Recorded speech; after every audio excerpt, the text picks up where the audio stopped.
What's going on, friends? This is Neil Adler with another episode of Syracuse Central on the Fan Arch Network. It is Thursday. Hope everyone's doing well. 2 more days, Syracuse football at Clemson, noontime in Death Valley. We'll get to that in a little bit, but we're going to start out here with some recruiting stuff, if that's cool. Um, Syracuse will be having game day visits from various recruits and commits throughout the fall. And one that came across this week, I saw on social media that I thought was pretty cool and wanted to share with you all because he's a 5-star. And as much as I say rankings take them with a grain of salt, it's still cool to have 5-star visitors on campus, right? We like that. So young man by the name of Matthew Gregory, he's from the Pennsylvania. He is a wide receiver slash athlete. And he is going to visit Syracuse, according to social media, on November 29th. That's the regular season finale against Boston College, so that's cool. I want to give credit there to Steve Wiltfong of On 3 for breaking that. And then he'll be joined that weekend by another really, really good wide receiver target for Syracuse, Javian Robinson, who's from the Pittsburgh area. He's a 4-star, high 4-star, top 100 national prospect out of the Pittsburgh area, and he's going to visit that same day. But let's talk a little bit more about Gregory. So he's listed at 6'2", 175 pounds.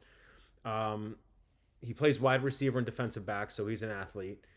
He goes to Owen J. Roberts High School in Pottstown, Pennsylvania, which is near Philadelphia. And, the Philly and Pittsburgh markets are certainly maybe not the biggest recruiting emphases for emphases. Is it emphases? Emphases? They're probably not as big as the DMV and certainly New Jersey, New York, but in Florida these days. But Pennsylvania is still a pretty darn big market, so it's good to see guys from the Philadelphia and Pittsburgh metropolitan areas visiting Syracuse. And Gregory, he had on his social media, so he's a junior, but last year as a sophomore for Owen J. Roberts High School. He had 1,100 all-purpose yards. Let me make sure I get the notes here. 850 receiving yards, 250 rushing yards, 13 receiving touchdowns, 3 rushing scores. Oh, and he also had 6 interceptions. So I wouldn't pretend to know how good of a football program Owen J. Roberts is. I just don't know that off the top of my head, or what kind of league they play in. It's not something that I'm super familiar with, but I'll be following him more now. But, those are pretty nice stats if you ask me. And Syracuse offered him last August of 2024. So they've been on him for over a year. And his offer sheet's pretty nice. Arkansas, Auburn, Florida State, Miami, Michigan, Nebraska, Notre Dame, Penn State, Pittsburgh, Rutgers, Tennessee, Wisconsin. That's just a handful of them. That's not even all of them. So, Syracuse has got its work cut out for Mr. Gregory. Just looking through his rankings again, take these with a grain of salt, but I'll just share them. So he's a 2027. Did I say that already? Well, I said he was a junior. So 2027. And the 24/7 Sports Composite does have him as 5 stars. He's number 39 overall. He's the number 3 athlete, number 3 prospect, Pennsylvania. Other places, he is high 4 stars, but he's inside the top 30 nationally, according to ESPN, the Rivals Industry Ranking, which is another composite, et cetera, et cetera. So the dude can play, all right? And, his recruitment might have a way to go, but Syracuse is in the mix. He's visiting. And right now, Syracuse, as I've talked about on Syracuse Central, they got 6 verbal commits in 2027. They're all 3 stars. They could someone could change to 4 stars. But that 2027 class is number 4 nationwide right now, according to the 24/7 Sports Composite ranking. So they're off to a decent start in 2027, and they've got highly ranked targets coming in to visit, like Mr. Gregory. So I'll keep tabs on his recruitment, and I will definitely pass on more. So we're going to transition here to a little bit of Syracuse football. And can someone drop a line in the comment section and explain to me this? I mean, I understand what it is. It's the ESPN Football Power Index, and I know it's a measure of team strength that is kind of predicts what a team's performance going forward will be for the rest of the season. I get all that, and I've used it for articles, but I don't get it. I know what it is, but I don't understand it. How is Syracuse just ahead of Virginia Tech at number 13 in the in the ACC, and if I'm not mistaken, Duke, which is 1-2 and just lost to Tulane, is ahead of Syracuse. And how is Clemson, that's 1-2 and just lost to Georgia Tech, ahead of Georgia Tech, which just beat Clemson, is 3-0?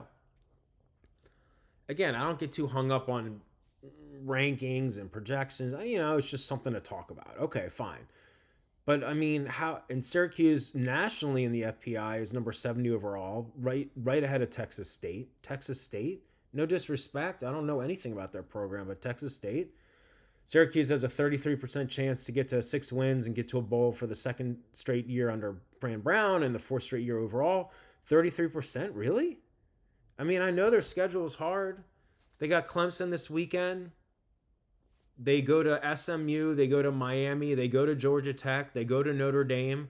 Their 4 home games in the ACC are Duke, Pittsburgh, totally blanking. Duke, Pittsburgh, Boston College, and North Carolina on Halloween. I mean, yeah, it's a tough schedule, but with 33%, I don't know. I feel like, Miami obviously looks really dominant, and look, even though Notre Dame's 0-2, like, it'll be hard to win in South Bend, especially if they turn things around. But, like, they don't scare me that much. Then again, I don't know how good Syracuse is. So, I don't know. It just seems weird that...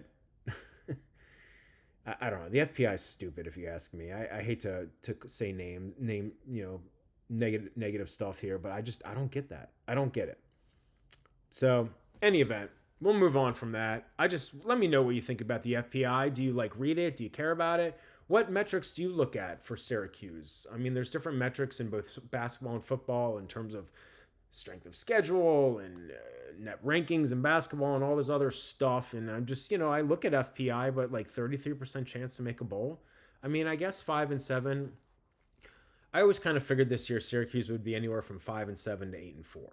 Which I know is a big range, but that's kind of where I was thinking. And I would probably hone in most on 6-6 and 7-5 as the 2 most likely. So they got them at 5-7, 33% chance to get to a bowl. What do you think? Let me know. All right, a little more recruiting here.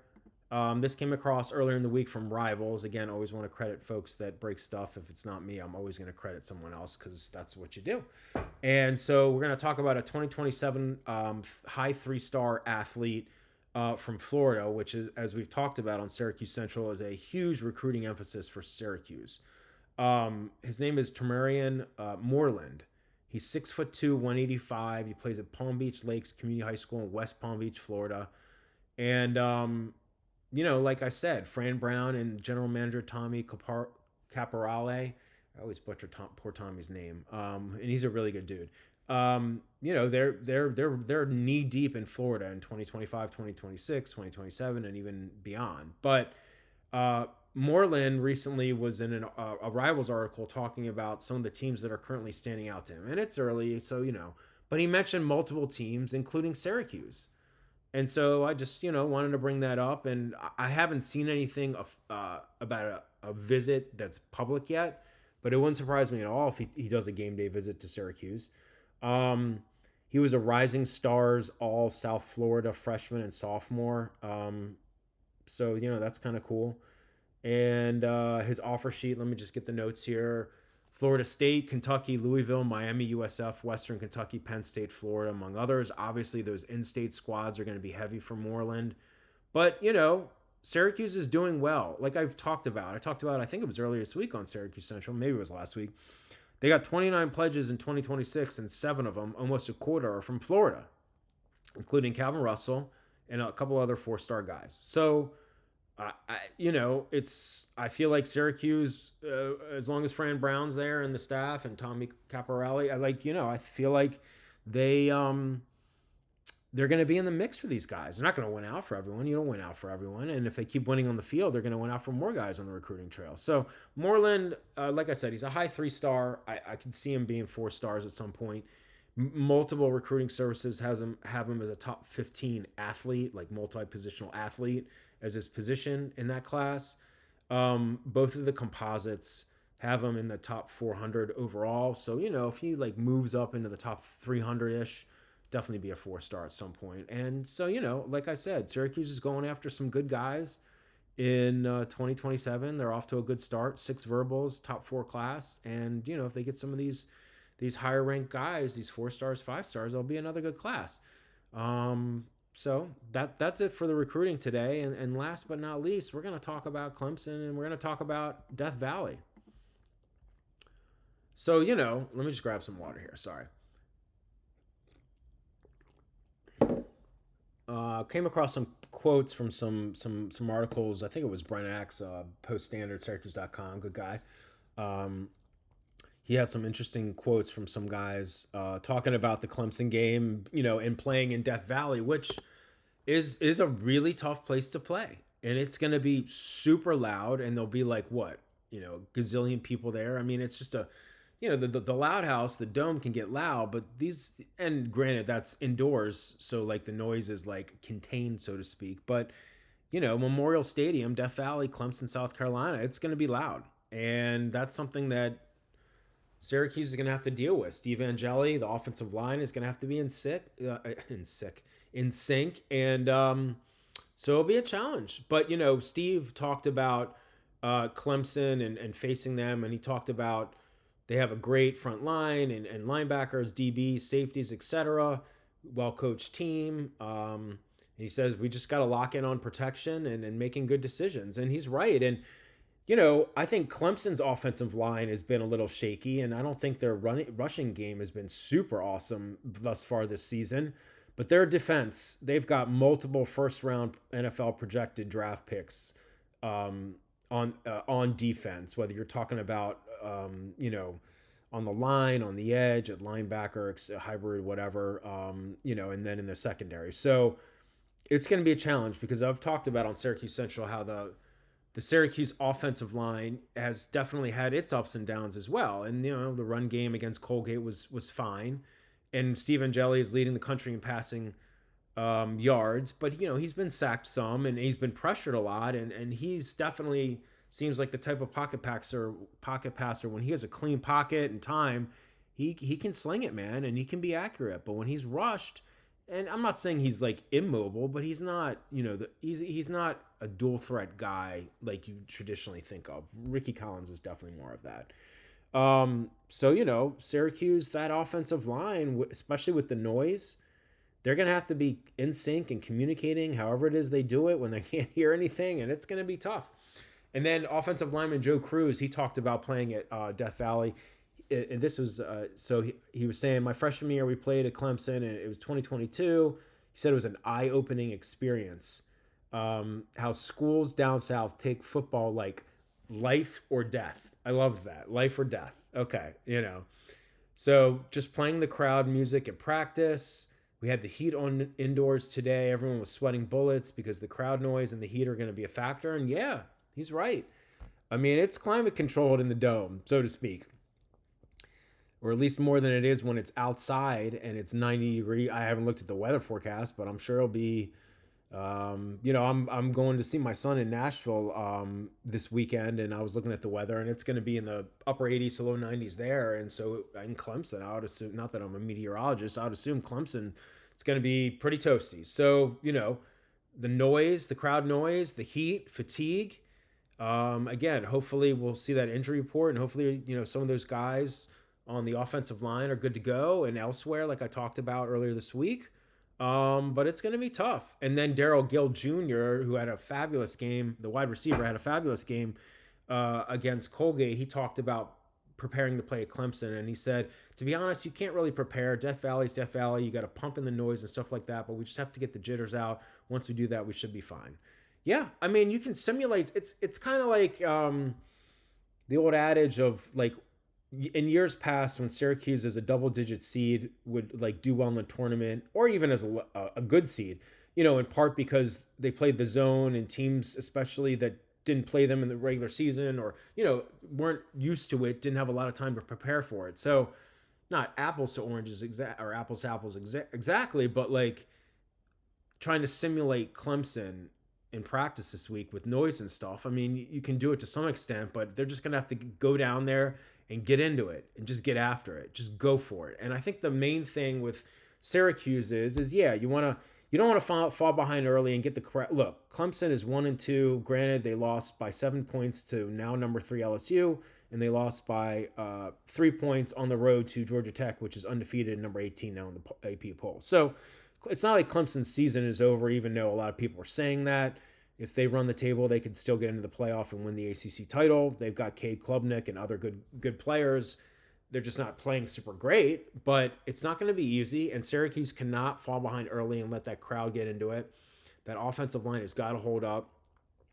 Like I said, Clemson's offensive line I don't think has been playing super great, and the rushing attack hasn't been super great. But like Syracuse has not done well pressuring the quarterback and just getting off the edge and just getting pushing that offensive line backwards. It just hasn't happened a lot. They're just not super.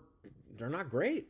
So, we'll see about, we always talk about the trenches, and I don't want to be cliche, but certainly the trenches will be part of it. And if Syracuse, is solid in special teams, kicking game, and they can get some turnovers and some short fields, they got a shot. But like I said, you don't want to fall behind by a couple touchdowns and be playing from behind in Death Valley. That is just a recipe for disaster. I still don't think they'll necessarily, the spread is still like, 17, 18, 19. I think if Syracuse is fundamentally sound and hangs in there, they could, even if they lose, it could be by less than that. But I just want them to win. So it's going to be a challenge playing in Death Valley. I'm excited to watch the game. My son will be talking a lot of smack because he just likes to root against Syracuse. He likes Syracuse. Syracuse is in his top 5, but he's a big Tennessee guy, and he wants to play at North Carolina and play basketball when he's older. So good luck with that, buddy. So he'll talk some smack, but I'll look forward to watching the game. And we got one more episode of Syracuse Central this week. I'll probably get into football, but definitely get more into basketball and recruiting, both sports, into next week. But I hope you liked the show today. Again, all feedback is welcome. This is Neil Adler with Syracuse Central on the Fan Arch Network. Have a great rest of your Thursday. I will talk to you again tomorrow, friends. Take care.